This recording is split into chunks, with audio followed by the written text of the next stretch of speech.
Конкурстың положениеһен ярашлы кызлар башкорт һәм рус халкының гореф-гадәтләрен, йолаларын белергә, табигый матурлыкка, сәхнә осталыгына ия булырга тиеш.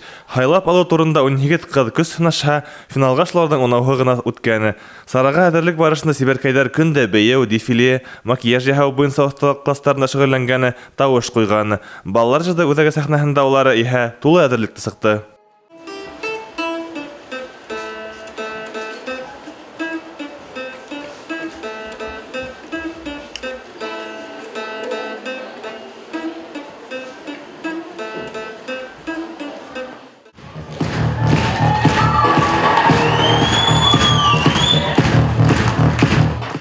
Ярышта һәркем үзен белән таныштырды, кызыксындырды.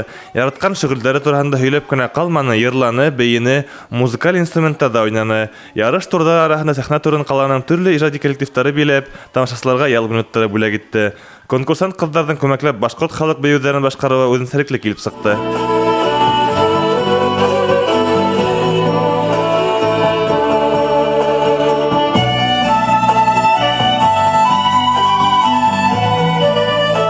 Быелгы елда конкурста 10 кызыкай катнаша.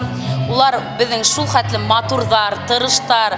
Ике азна барган безнең репетицияларда без уларны күрдек, ниндәй матурлар, ниндәй талантлылар. Улар бешерергә лә яраталар.